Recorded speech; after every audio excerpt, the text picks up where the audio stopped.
Halo, assalamualaikum warahmatullahi wabarakatuh. Gimana kabar teman-teman semuanya? Semoga semua dalam keadaan sehat, amin. Oke, pada kesempatan hari ini kita akan membahas tentang mengenal potensi diri. Kalau di pertemuan kemarin kita membahas tesnya, hari ini kita akan membahas hasilnya.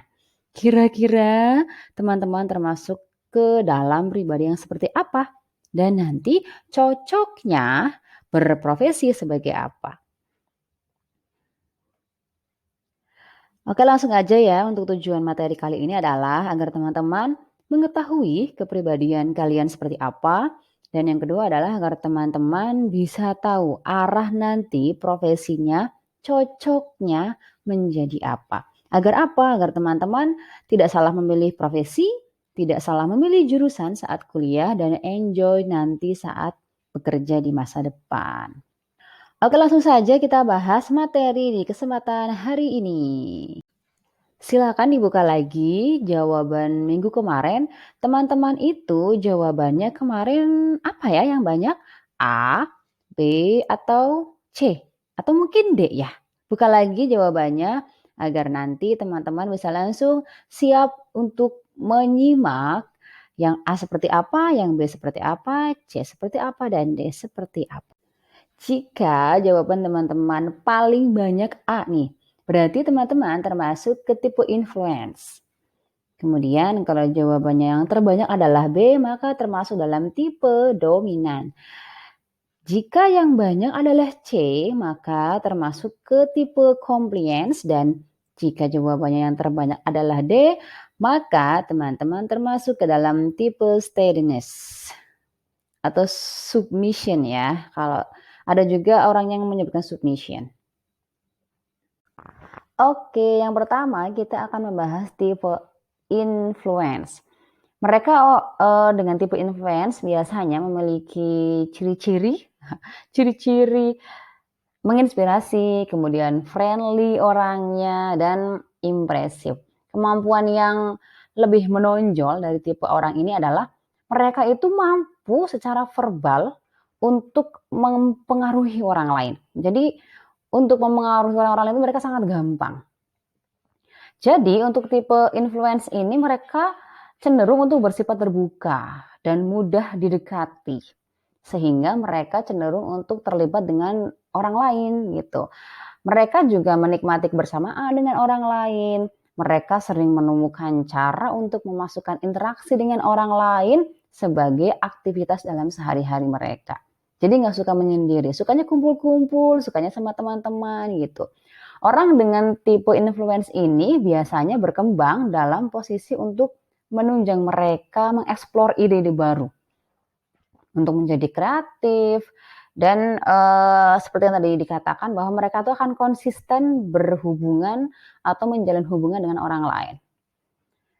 Mereka juga memungkinkan untuk lebih menyukai pekerjaan yang lebih kolaboratif. Jadi melibatkan banyak orang untuk berkolaborasi. Itu pekerjaan yang cocok untuk dia. Jadi tidak bisa bekerja hanya mungkin sendirian, independen, itu akan sulit untuk orang-orang tipe influence ini. Di lingkungannya juga mereka dapat menggunakan keterampilannya secara verbal untuk mengkomunikasikan visi, kemudian membujuk orang lain untuk sesuai dengan apa yang dia inginkan. Bisa menyampaikan maksud tujuannya, akhirnya orang-orang pun ikut dalam apa yang dia katakan. Seperti itu. Kira-kira orang dengan tipe influence ini cocoknya berprofesi sebagai apa ya?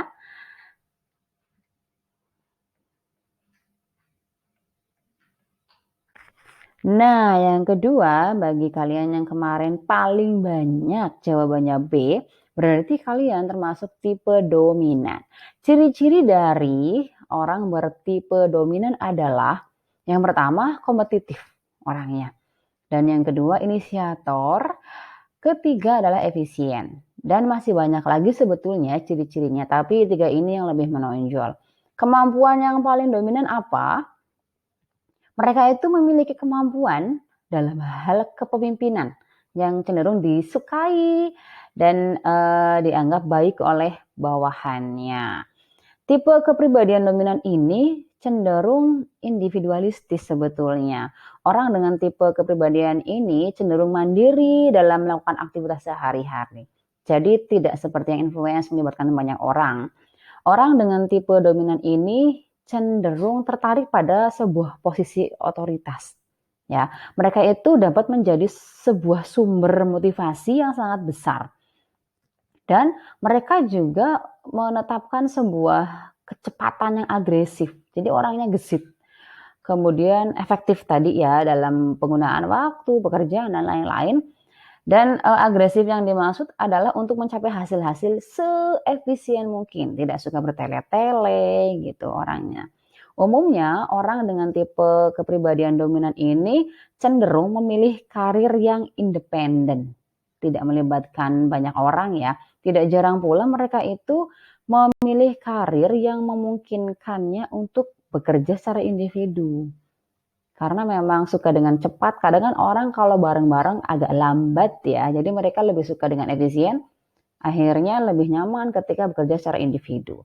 Salah satu karir yang direkomendasikan itu biasanya pekerjaan-pekerjaan yang tidak melibatkan banyak orang. Kira-kira pekerjaan apakah yang cocok untuk tipe dominan? Coba.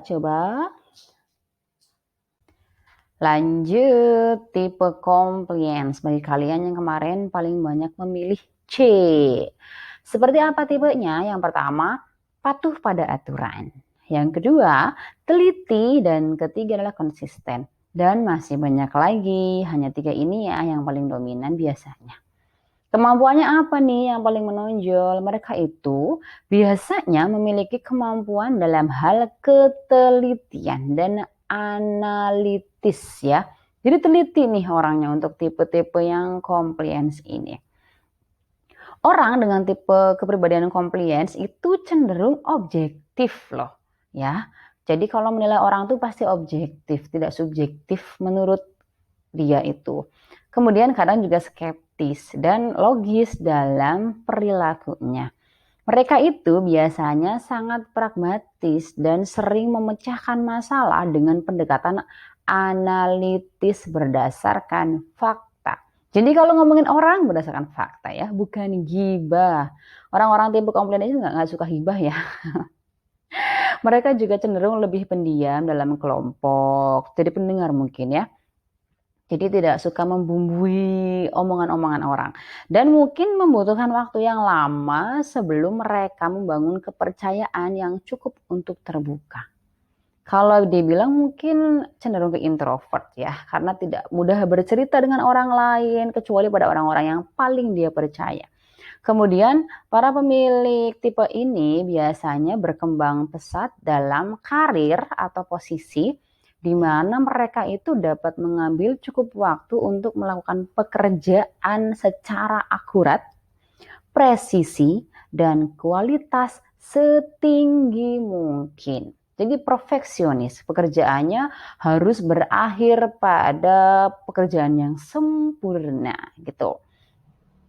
Mereka juga cenderung lebih memilih pekerjaan yang independen daripada banyak kolaborasi. Jadi nggak suka berkolaborasi dengan orang gitu kan.